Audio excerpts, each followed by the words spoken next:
Hey there, folks. I'm back with another video related to Grand Tacticians: The Civil War, but it's not my usual shtick. It's not the usual bat rep, and so this may not be your thing. But I figured I would do this because recently the game went to version 1.0 for everyone, not just for those on the development patch, and they've published their manual. Grand Tacticians has published their manual, which is great. Uh, but it's 259 pages.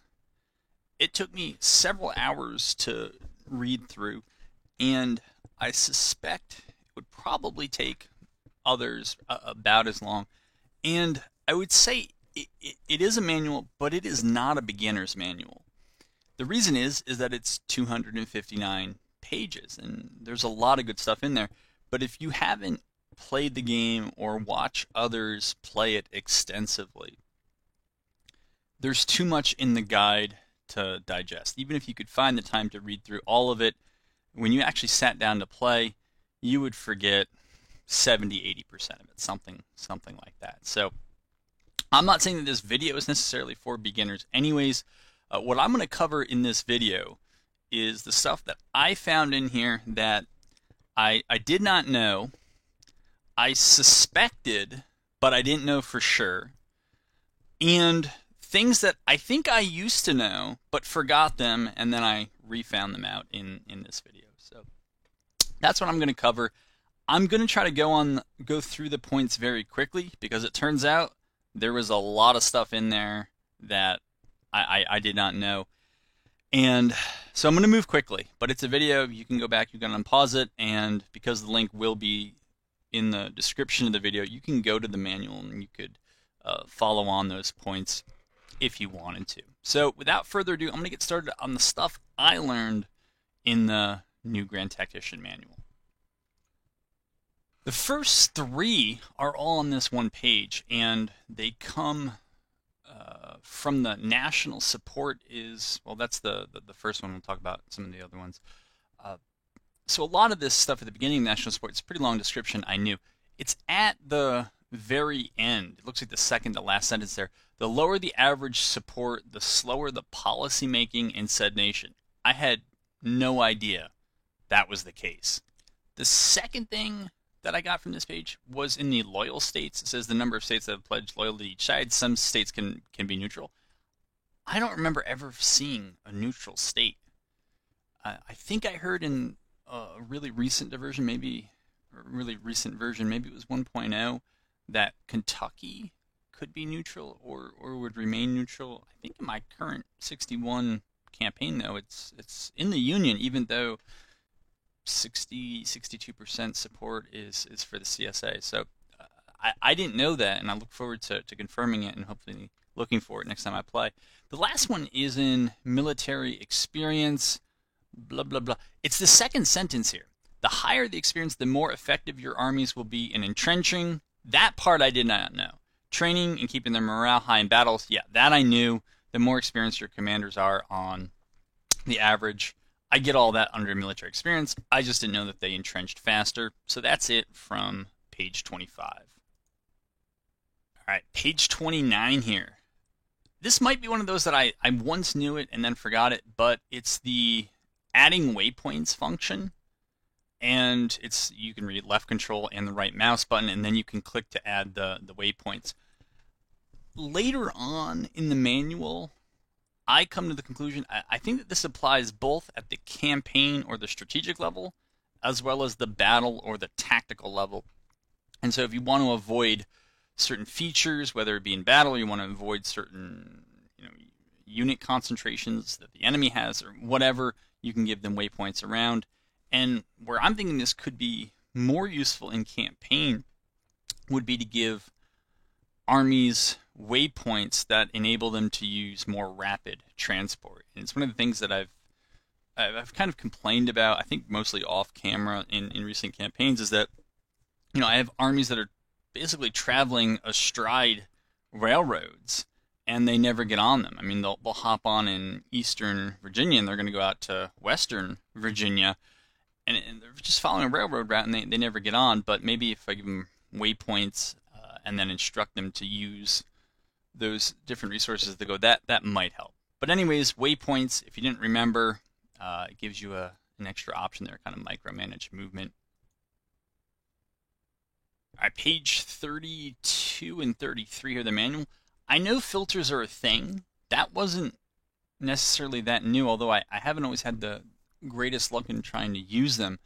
But it's the one on the top of 33, or the two on the top of 33. I guess it's mostly the supply one. I don't remember seeing the supply filter in earlier versions of the game, and honestly, I haven't even clicked on it in campaign recently. So if that is something you'd want to do, and I think it shows you a lot of good information, and I think they also just look good, that supply map is one of those things that you can get to pop up. Because the goal here is to try to do this quickly, which I know won't happen, I'll just point out that page 35 and 36 talks a lot about these important infrastructure points, and these come up time and again throughout the manual. They're really important with respect to the background economy and the supply of armies in the field. So all I'll say is, because they're going to be discussed later in the manual if you're going to read it, make sure you don't sleep on 35 and 36. Again, these weren't really things I had not ever heard of. I had heard of them, but I forgot just how important they were, and so this section is a good starting point to remember that. All right, next up, goods production and the chain of primary products to finished products comes to us on pages 41, 42, and into 43. You can see that all of 42 and a little bit of 41 and 43, they have that in this chart here. Again, my purpose isn't to read this to you. You can go and dig through and you can get down to this. But if you're looking for that, you're really into it, you can check it out. It is reminiscent of some of the production stuff in other games such as EU4. All right, next up, page 62. And there's a little bit here about the Navy. I think there's going to be one or two other sections later on that also talk about the Navy.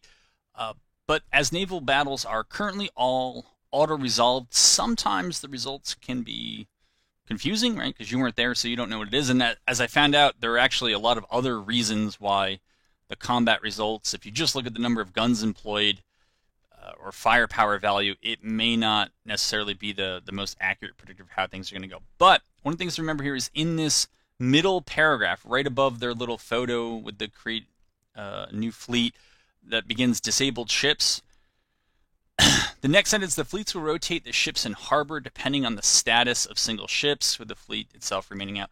So, and they give you an example as to why you could see a fleet you have and assume that it's quite large and it should have no problem in this battle, but not all the ships may be there. And that might explain, it's disabled. It means that it is not going to take place in the fight.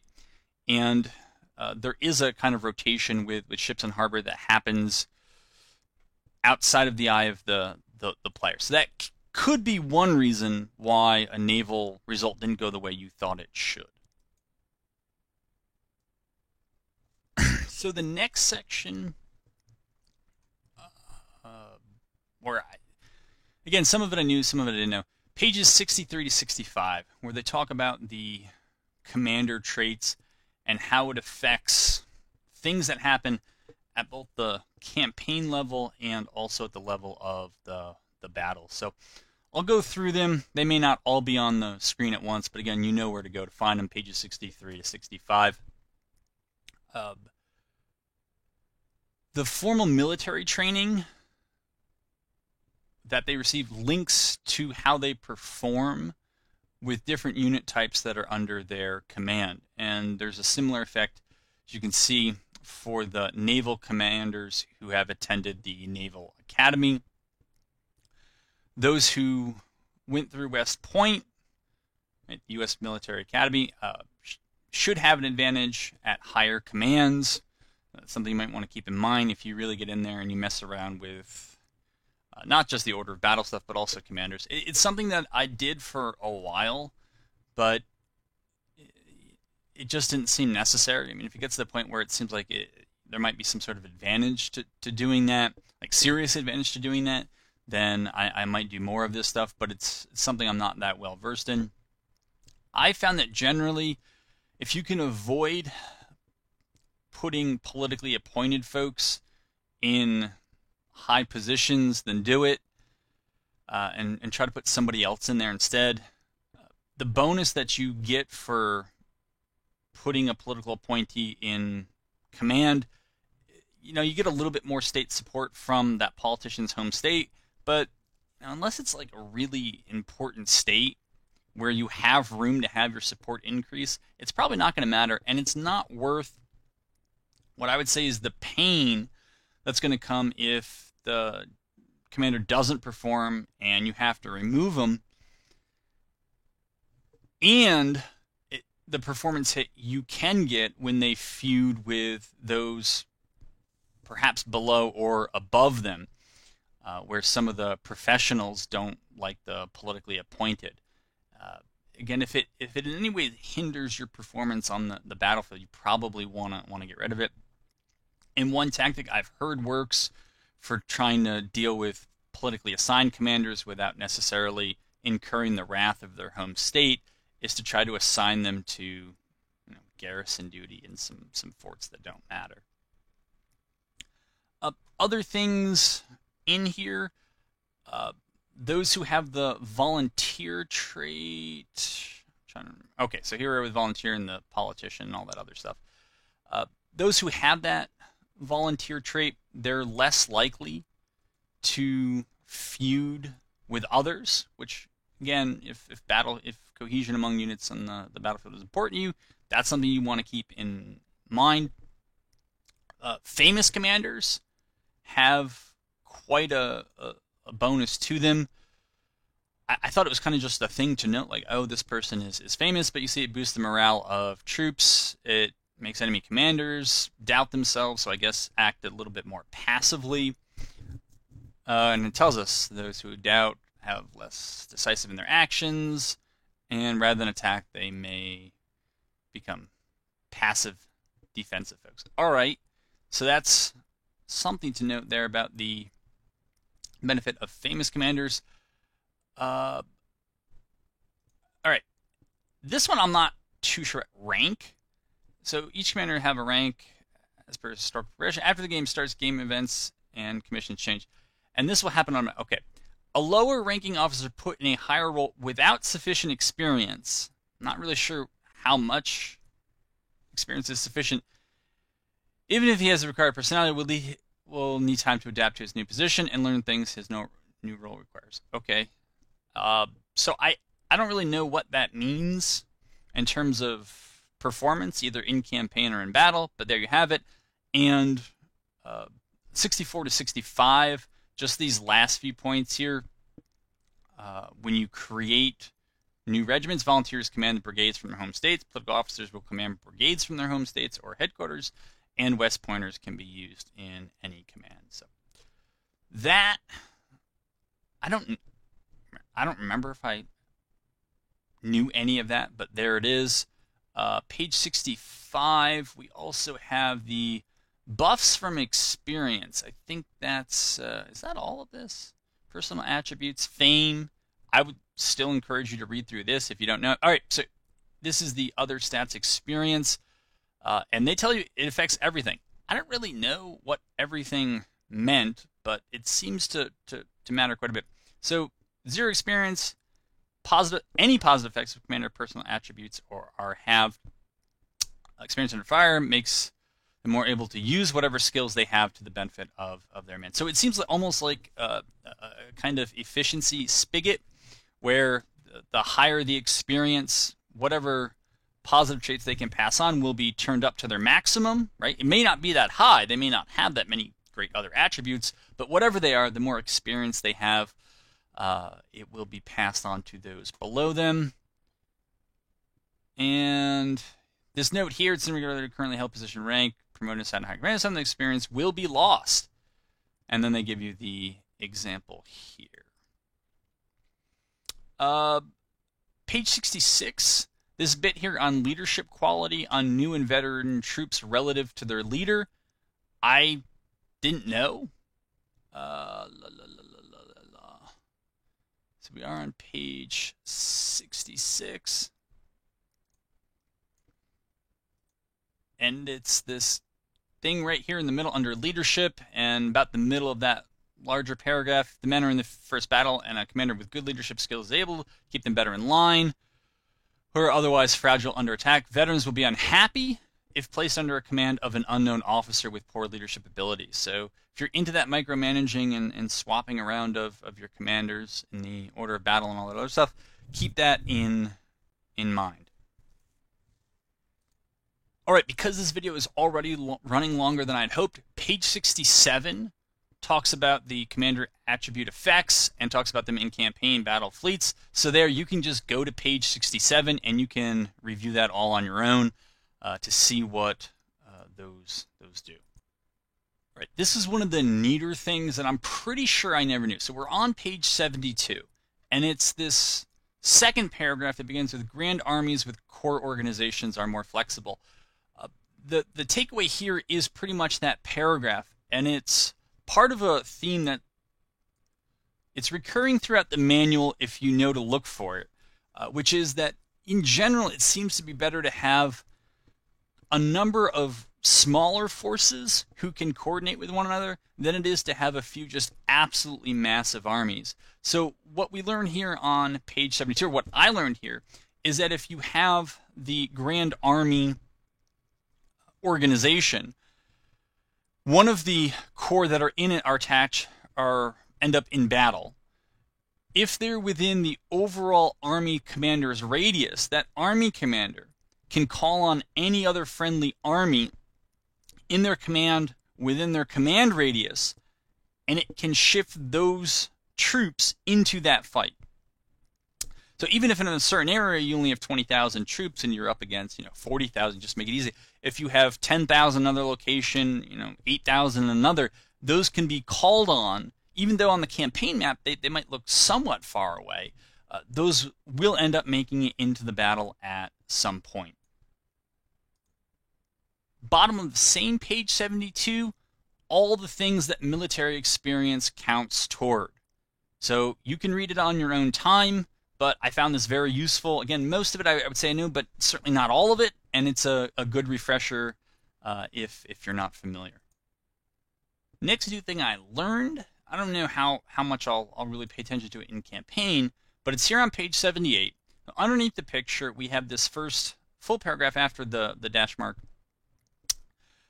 and it's the last sentence. The maximum training level achievable, talking about units, depends on your military experience. So they're talking about how commanders drill their men, slowly increases of training value, which depends on the commander's administration attribute. So I didn't know that, and it's part of this other running theme throughout the manual that many things affect many other things. And each thing in the game is usually affected by several other things. I didn't know this, but it didn't really surprise me. Here we are at the bottom of page 80. It's the second to last dash mark here. It starts with, if a fleet is blockading. It's the first sentence that was new to me. All enemy ports within its command radius are considered blocked. I knew it was some range that wasn't super close, but also not indefinitely far away, and that told me kind of exactly which ports would be blockaded. So the section on readiness starts on page 81, and it continues on. And it's not really a point that they make, but it's a point I'll make. What they write in here is that a unit with red or orange, the two lowest ratings of readiness, they can't be ordered to end a movement within enemy territory. But I'll tell you guys that there is kind of a way around that.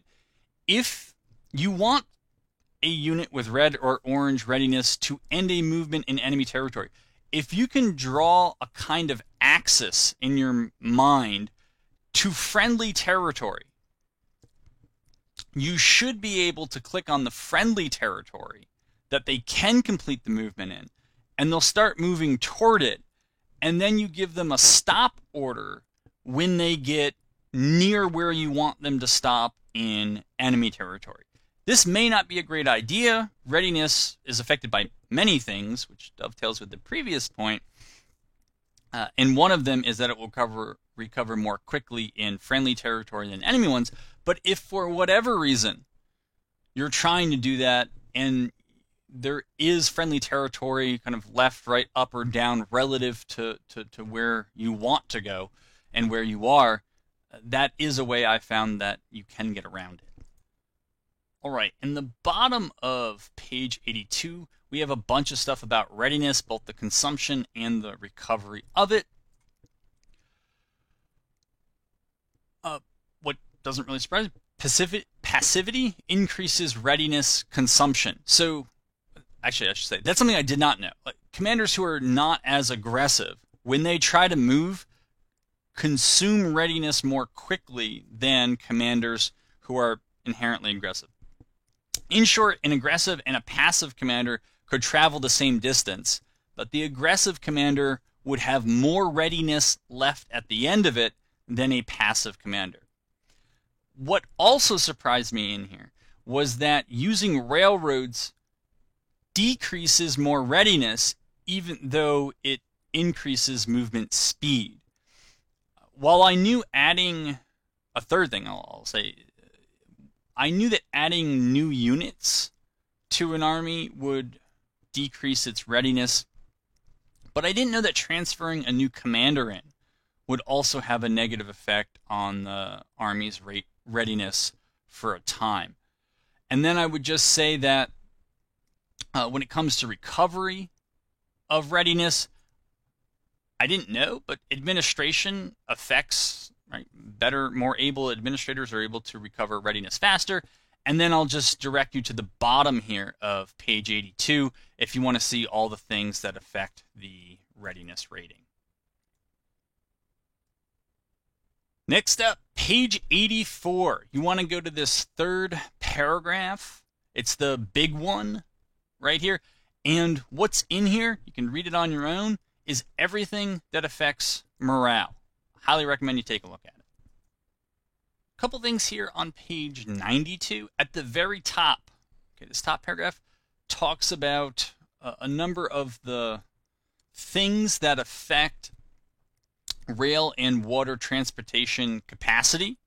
I had no idea. So that's top page 92. At the bottom of page 92, kind of in this bottom third section, it gives you the calculation for transport capacity, if you ever wanted to know. I think it reinforces the point I made a few minutes back, which is that the game seems to push you towards having several smaller forces who can jointly support one another, rather than having a few kind of huge behemoth forces. We'll see that also when we take a look at supply.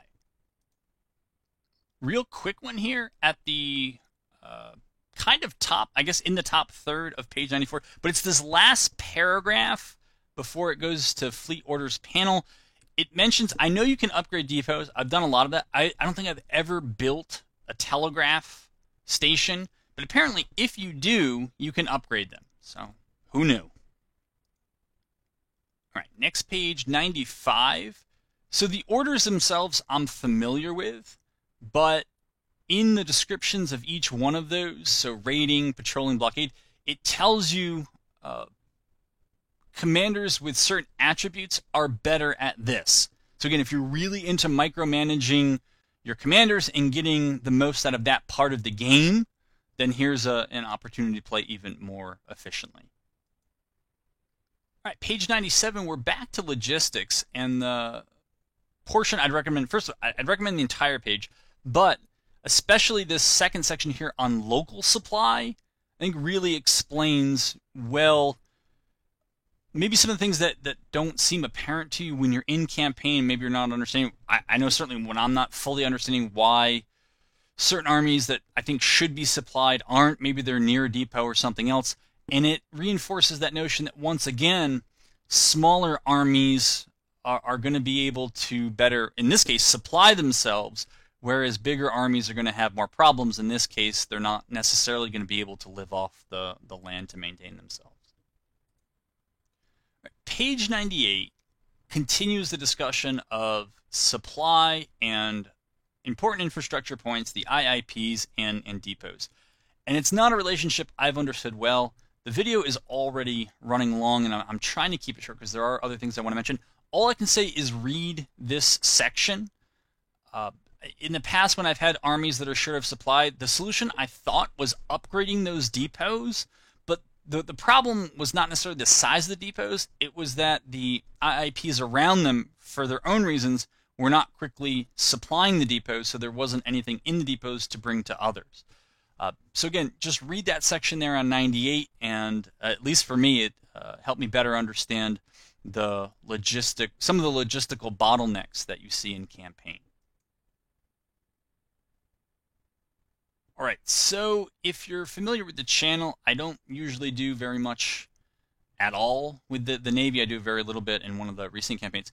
Page 106, read it. Because all the fleet battles are auto-resolved,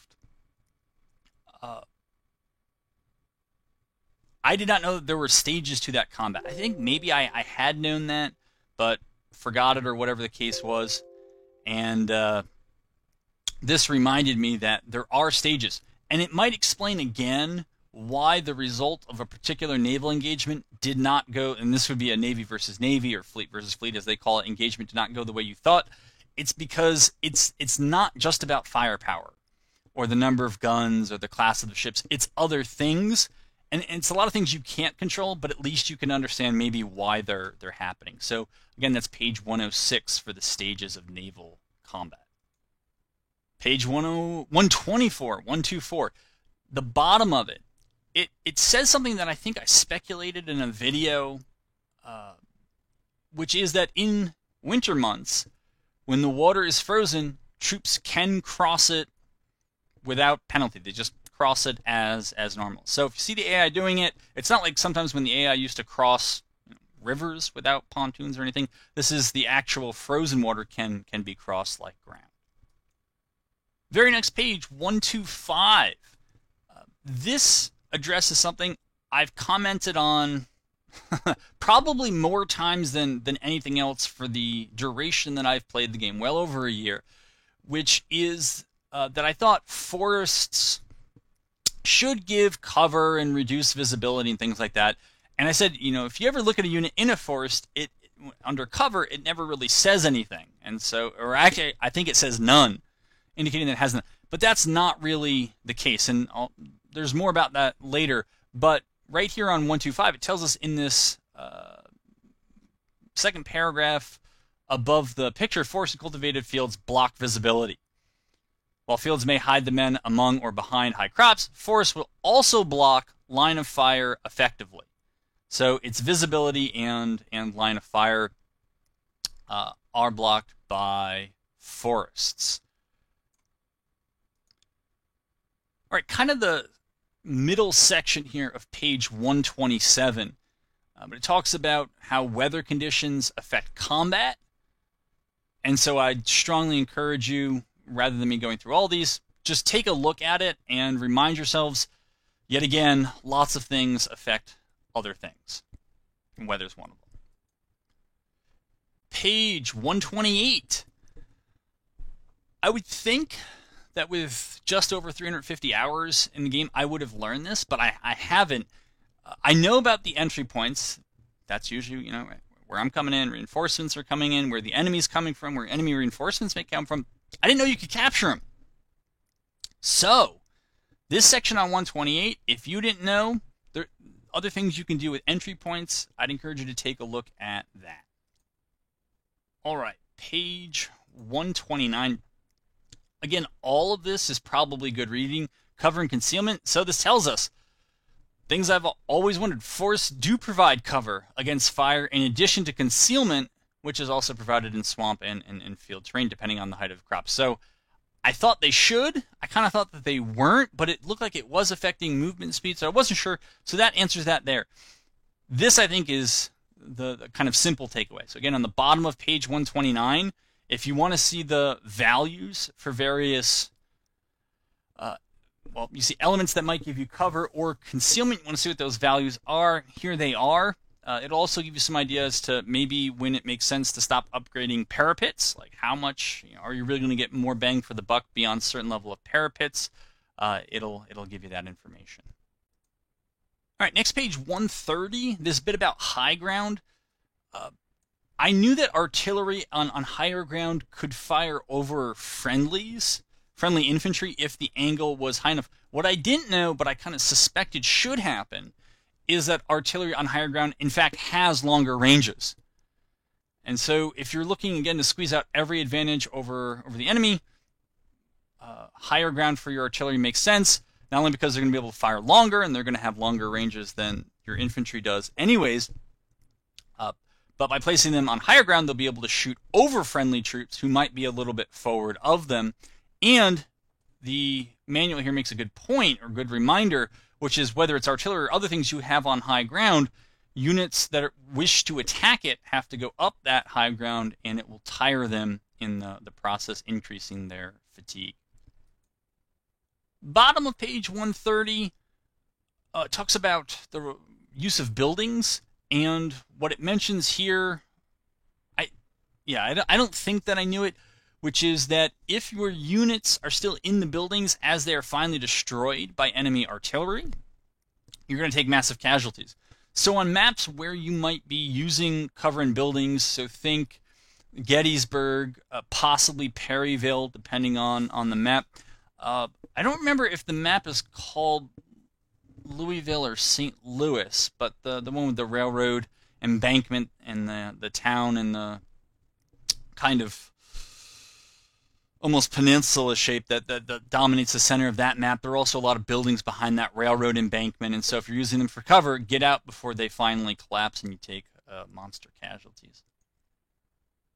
All right, next I would skip to page 134, at least for something that I didn't know, and it's this big chunky paragraph underneath the photo of the 23rd Georgia, right up there. This big paragraph, what it explained to me is why some units can rally and why others won't. And it has to do with loss resilience. In short, if they take too many casualties and they break from those casualties, they've gone through their loss resilience, they're not going to rally. If they broke for other reasons and they could still take a bit more fighting, there's a chance you'll rally them. But they will have broken not because they reached their cap of loss resilience. So the carryover into gameplay is to take those units out of combat before they max out on their loss resilience, because once they break, you shouldn't expect to get them back. All right, so bottom of 134, top of 135. I guess I kind of knew this. I think I might have said it in the video. So units don't actually run out of ammunition. When their ammunition goes to 0, or I think it just says low, they continue to fire, but they do so at an excruciatingly slow pace.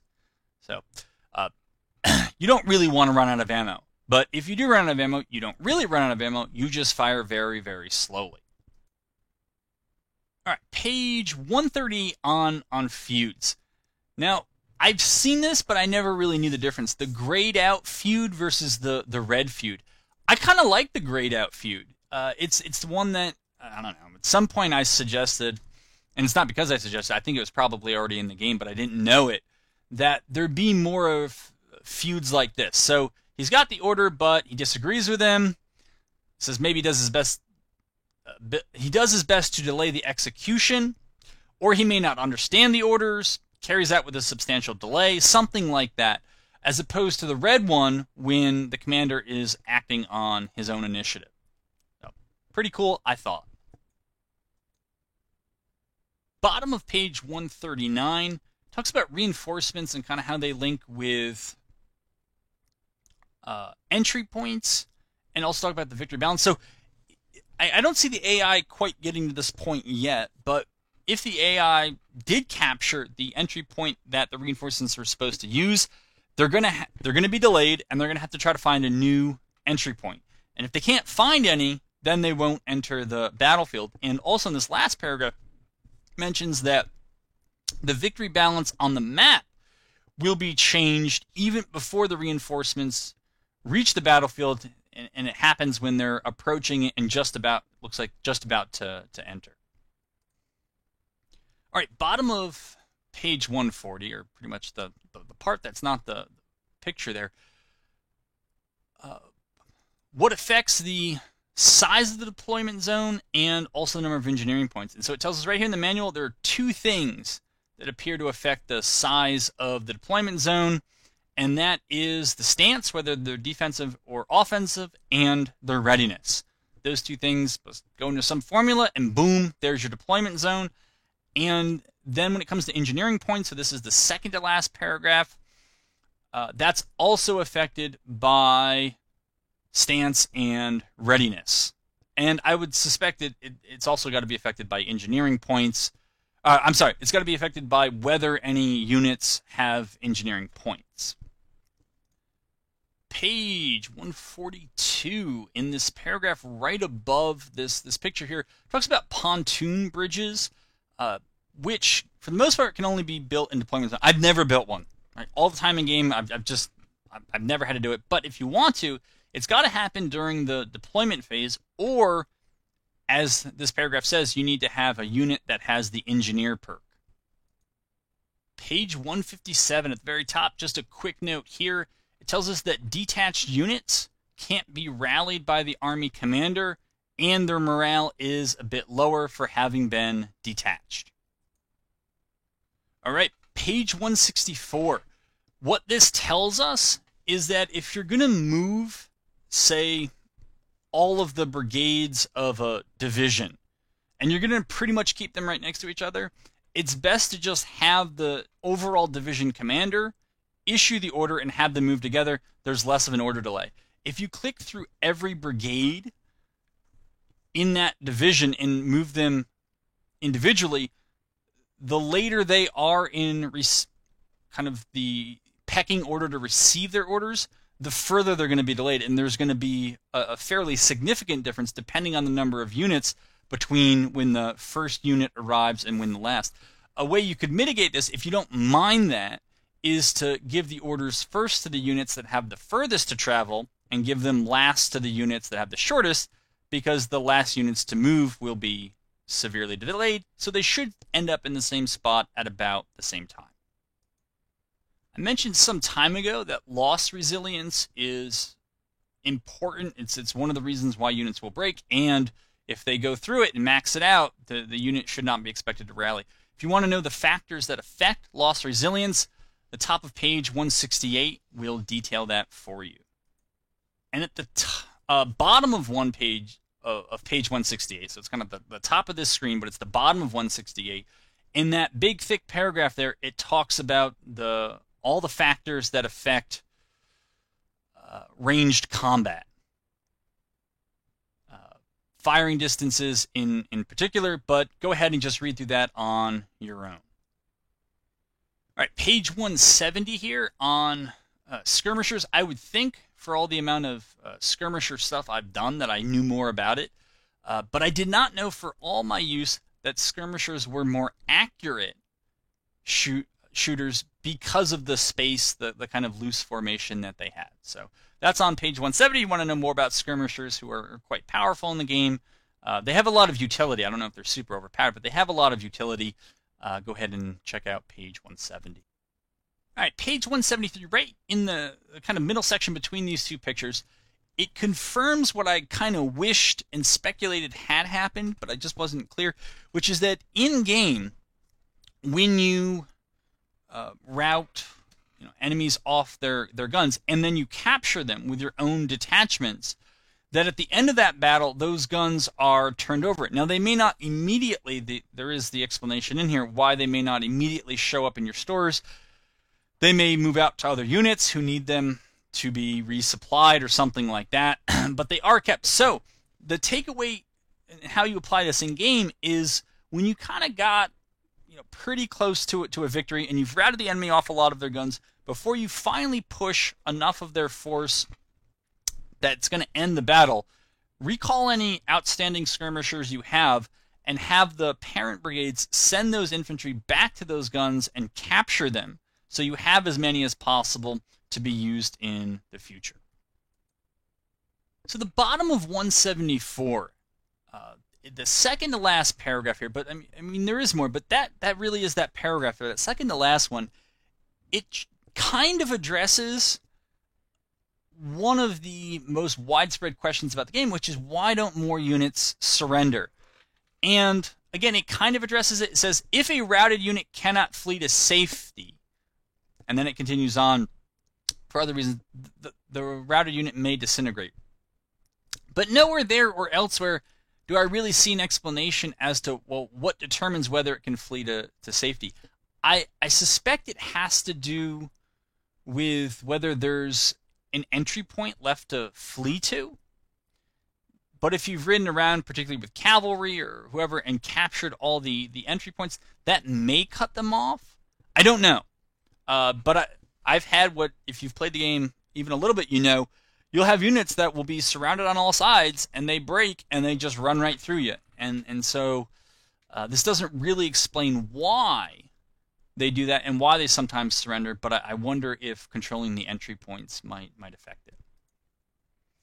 So that was it for the kind of main guide. It's not the end of the video, because I don't feel like making a separate one about this point. But in the appendices, I think there's a lot of good information that I can't always find in-game.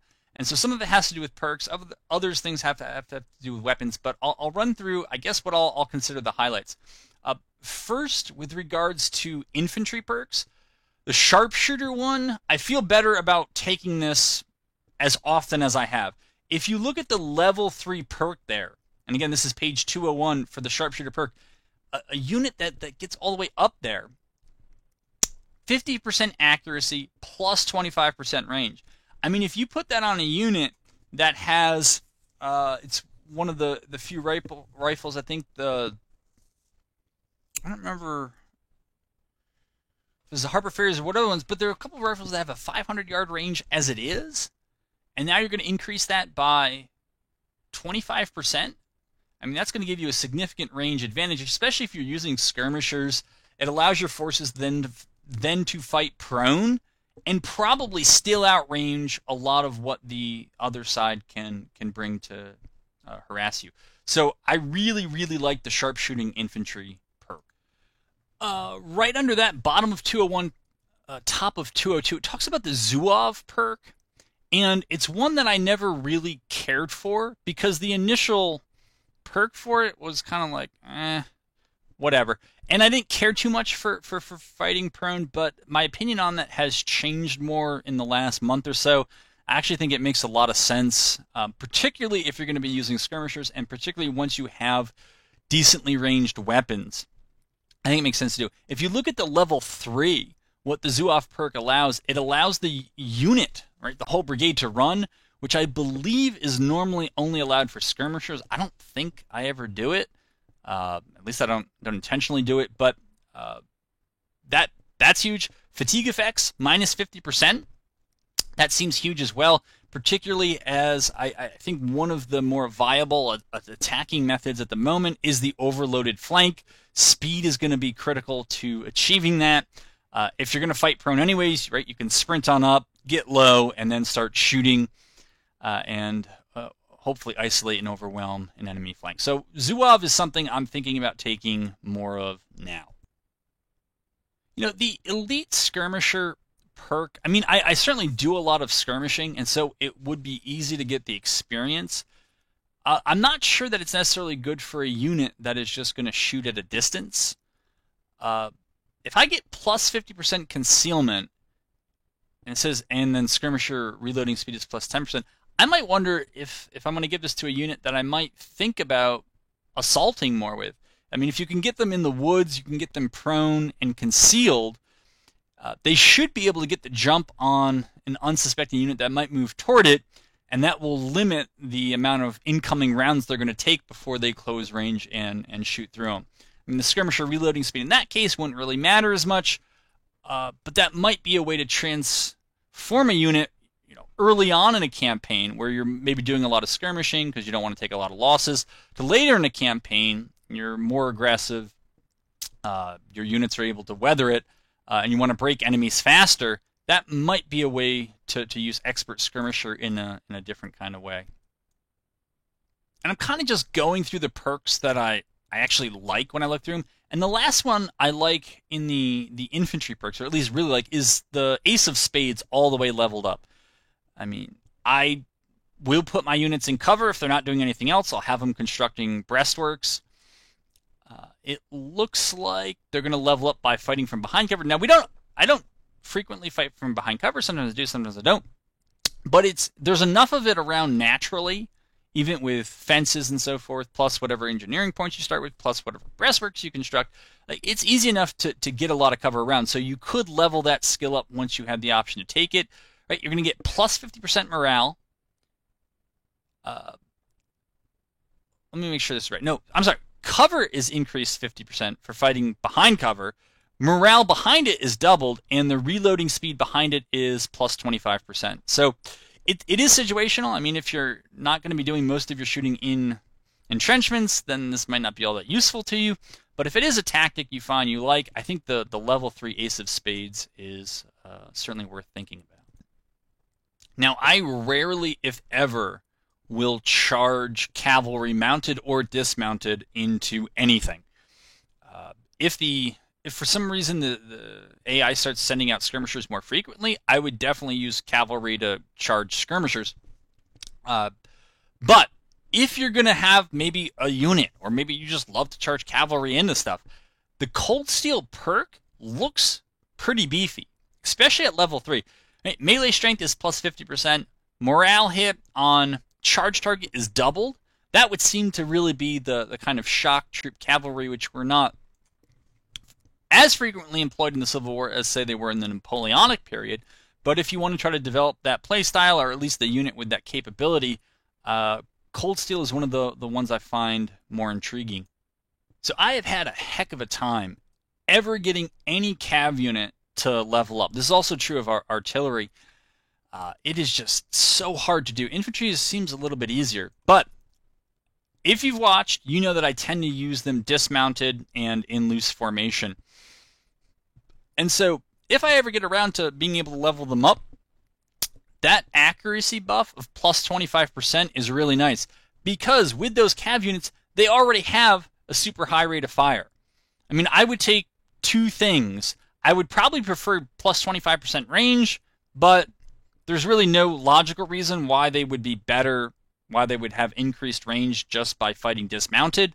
And so the accuracy makes more sense to me. And so once you are able to close the distance and you're firing rapidly, you're going to be able to do so with that plus 25% buff to your accuracy. Bottom of page 205, we have the Lightning Brigade. Now, this is not one that I do too often, which is having cavalry. They're saying fight dismounted, but the level 3 is, experts in using and improving cover. They get plus 50% cover, morale is doubled. It's basically the Ace of Spades. I think they're reloading. Well, I don't remember if the Ace of Spades was 20% or 25%, but whatever it was, it's basically the Ace of Spades, but for cavalry. And so if you can get cavalry in cover, if that's a tactic you like or you want to work with, or again, you just want to have a brigade or two that can do it, Lightning Brigade doesn't look terrible. The one downside, I would say, is that usually cav weapons have, as you know, usually pretty short ranges, and so they can be outranged by infantry. And if you're fighting behind cover and that's your go-to, it's going to be tough. I think it's going to be tough. And the last category of buffs here are on page... Well, it's the artillery buffs, and a few that I like. So, close support, I kind of like this with any sort of smoothbore gun. So even if it's 12-pound Napoleons or something to that effect, the level 3 here, canister effect is doubled. I don't think that's canister ammo used. I think it's just the effect of the canister is doubled. we can see that reload speed of that canister is up 20%. Melee strength, if they're in melee, like there are other problems, but making whoever's attacking them pay a high price to come in and get them, that certainly looks worth it to me, especially as I'm gravitating towards horse artillery and speed and flank and all that other stuff. If you can get some of that smoothbore really, really close to enemy infantry, you can try to break them up. Might be something worth thinking about. The next one here on 206 is the skilled laying. So this is the one that makes your batteries better at counter battery fire. If you have a battery, I would say with rifled guns in particular, this is certainly one you want to think about, because the rifled guns are already more accurate. They have the longer distances. So all things being equal, you expect those kind of guns to win the shootout with enemy batteries. I would say go ahead and put that on those. It's nice if you can win the ranged battle. If you win the ranged battle, it forces the enemy to come to you or sit there and have their morale crushed under bombardment. All right, one that I don't understand, the flying battery. I like the buff of the level 3. Unit speed of plus 50%. I mean, if you added that onto a horse artillery unit, as it were, and you remembered to limber and unlimber manually, really speeds things up. But the problem for me is how you level it up. It says level up by successfully falling back within enemy rifle range. I don't know what that means. I mean, you fall back to within enemy rifle range? Do they mean out of enemy rifle range? Or do they mean move up into? I'm not really sure.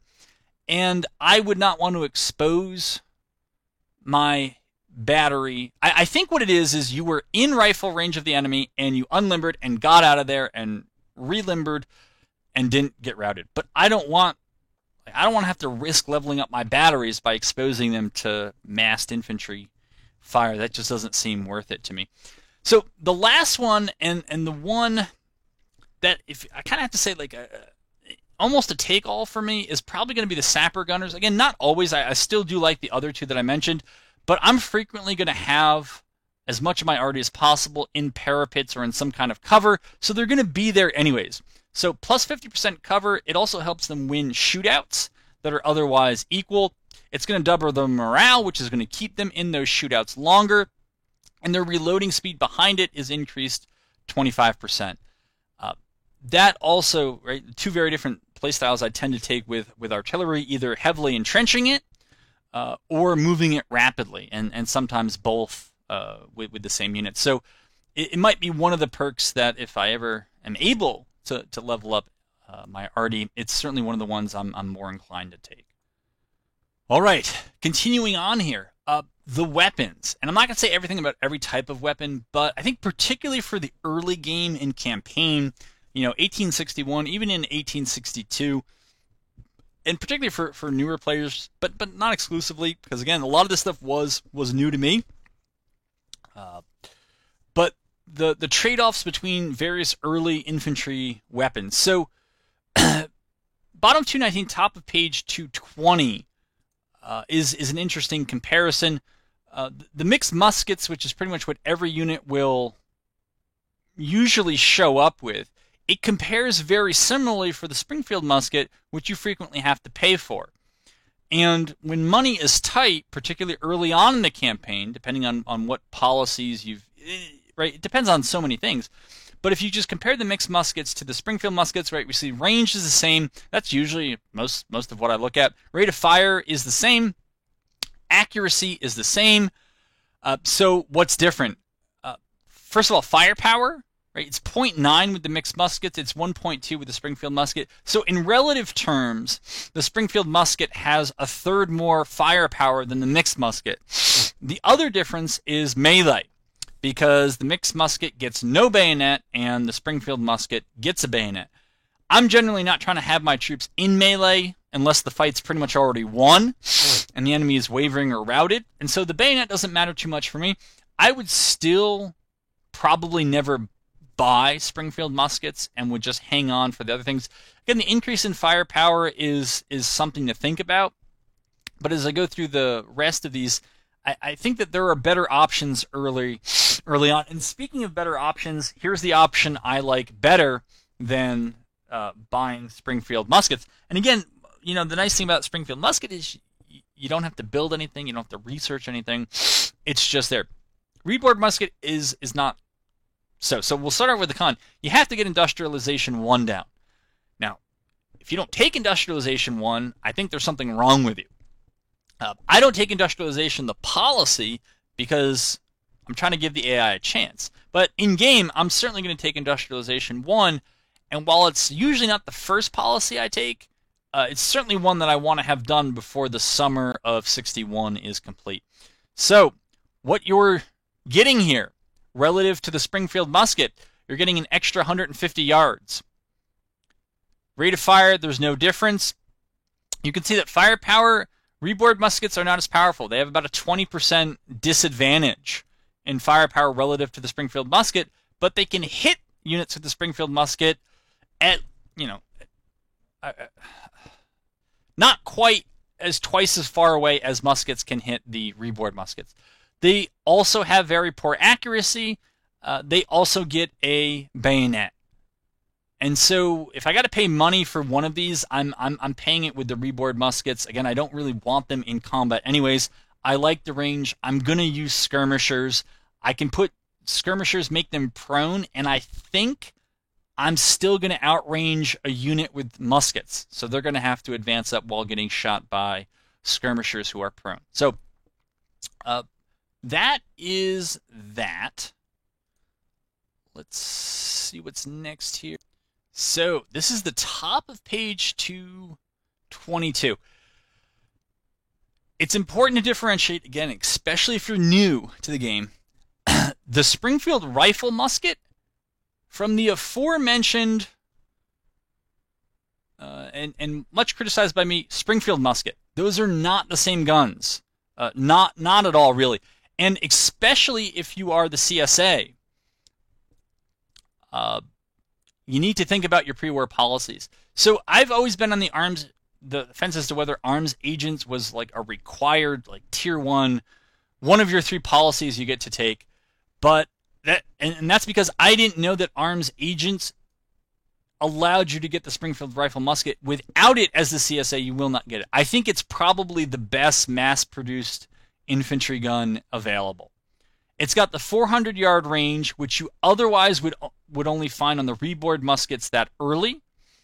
Its firepower is still less than the musket. It's about a 20% disadvantage. Its rate of fire, though, I think would compensate for that by firing about, 1/5, 1/6 faster rather than 2.5 rounds a minute. It's 3 rounds a minute. Also, its accuracy, rather than being very poor, is mediocre, which I think is like 2 ticks up from very poor. It's very common. So again, this will have widespread applicability. In melee, it has the bayonet. Yeah, I think for me, if you want to play optimally, now that I know that, if you're going to play a CSA campaign, I think that probably makes arms agents one of the required 3. You can disagree, but I think the gun is that good and should not be confused with the Springfield musket. All right, on the same page here, the Enfield and the Lorenz. So these are very good guns. If you just look at those, I mean, if you look at anything, they're very good guns, and they're very good early guns. Right? What you need for both of these is Diplomacy 1. And they're, after that, right, both sides can have access to them, but you got to have Diplomacy 1. We can see that with the Enfield, it's very common. With the Lorenz, it's common. So these are going to be abundant. 400-yard range, 3 rounds a minute, firepower of 1.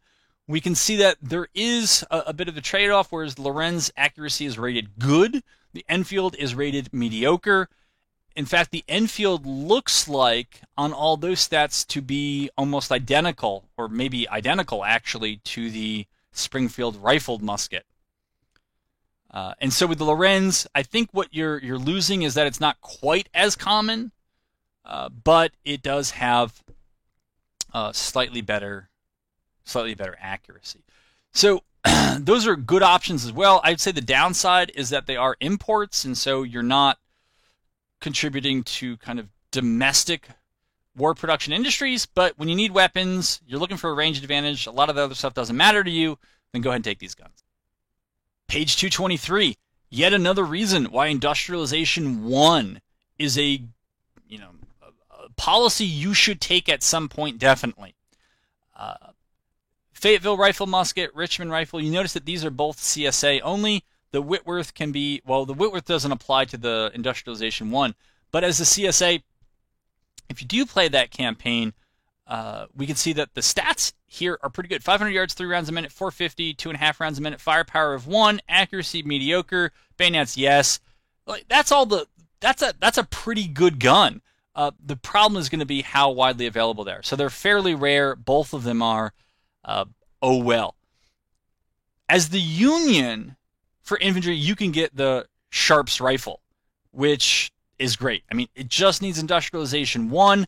Unfortunately, it's fairly rare. It can take a bayonet. It's got good accuracy, 9 rounds a minute, 500-yard range. It does sacrifice firepower. It's about a 30% disadvantage if 1.0 is kind of the standard. It's not going to have it, but it's going to make up for it with a rate of fire that, on average, is about 3 times as high. And I would say, on average, is more accurate than a lot of the other rifles that are out there. Okay, and then some of the guns, so we're still on 223 and 224. Some of the guns I would say you shouldn't expect to get unless you kind of tech to get those guns specifically. And so the Whitworth is certainly there. You have to go up to diplomacy level 3. So the good is 600 yards, 2 rounds a minute's a bit slow. Firepower of 1 is kind of average. Accuracy is very good. I mean, this is kind of like a sniper rifle, right? That range, that accuracy. It could go to melee. I don't know why you would want to, but again, you have to tech pretty high to get to it. And the downside for me would be that it's very rare. If you're going to invest that much in diplomacy, right, you only get 10 policies. You get 5 for free, and you got to subsidize the other 5. I don't know that I'm going to tech that high just for that.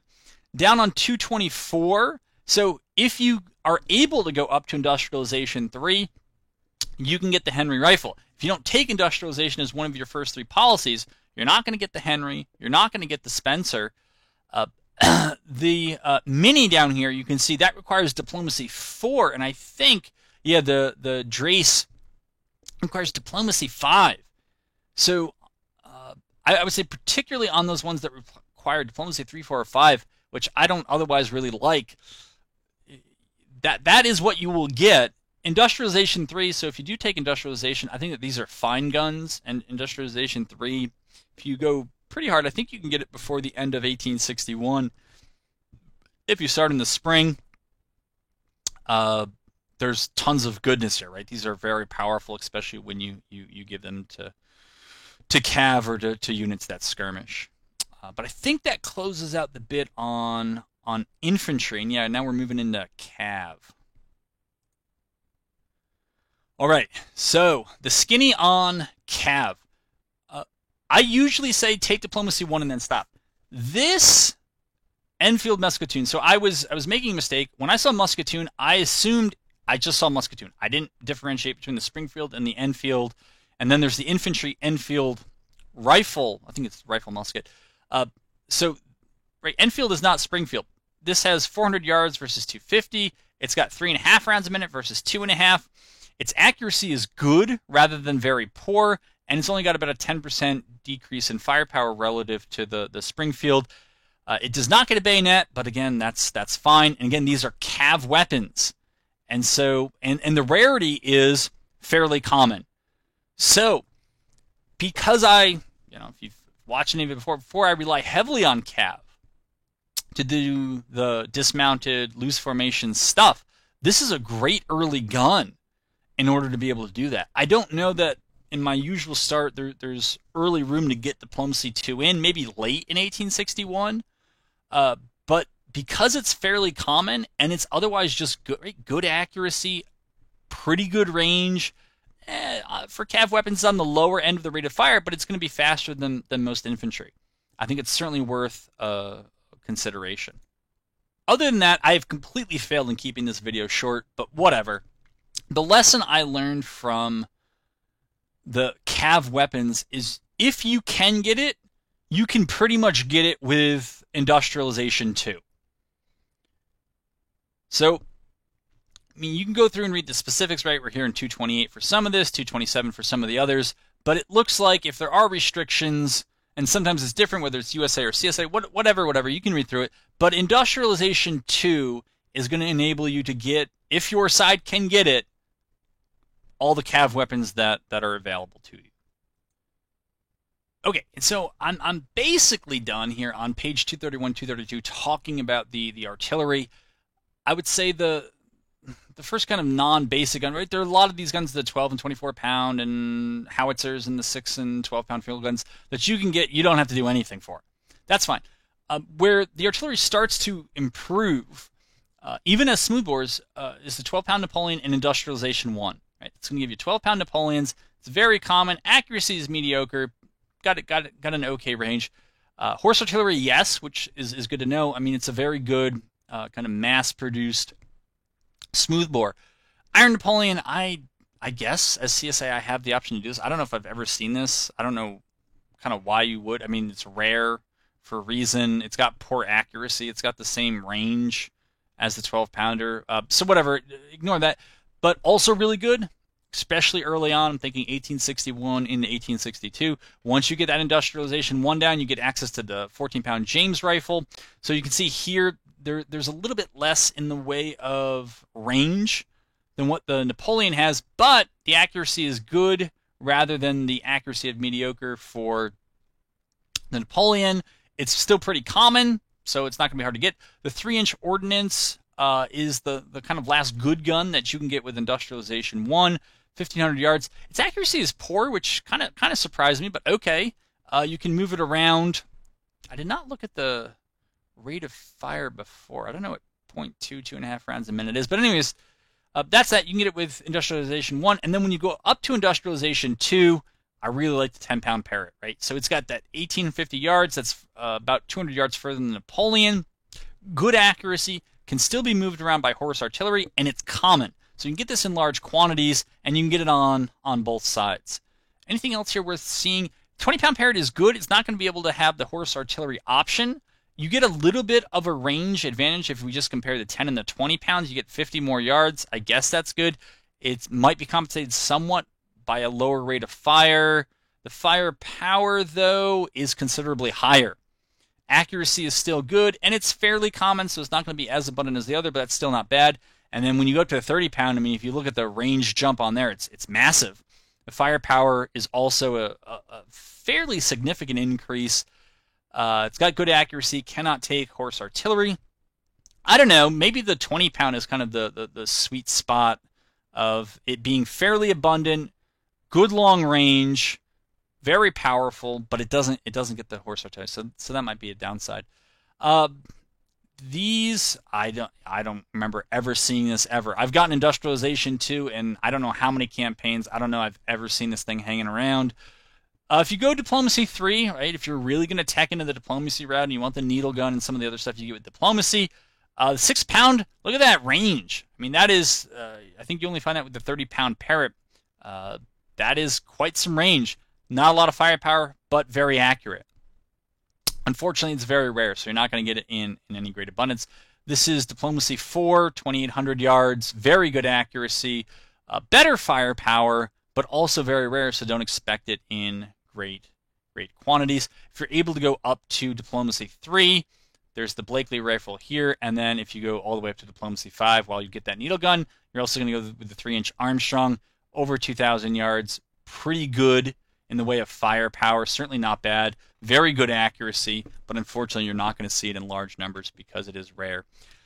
With that, there is one last thing to show, and it's not going to probably apply to many folks, but if you are interested, all the way at the end here, if you're interested in kind of the advanced stuff, getting into the files, altering values and stuff, they tell you how you do that. So that's on page 255, and it continues on to page 256.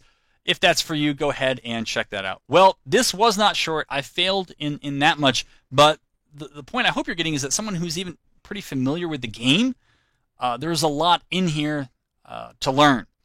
And so hopefully it helped you if you were able to make it all the way through. And yeah, if there's anything in there that you found that was new to you and I didn't cover in here, feel free to let me know in the comments. All right, everybody, in the future, I'll have more of the same old stuff, videos, and all the rest going forward.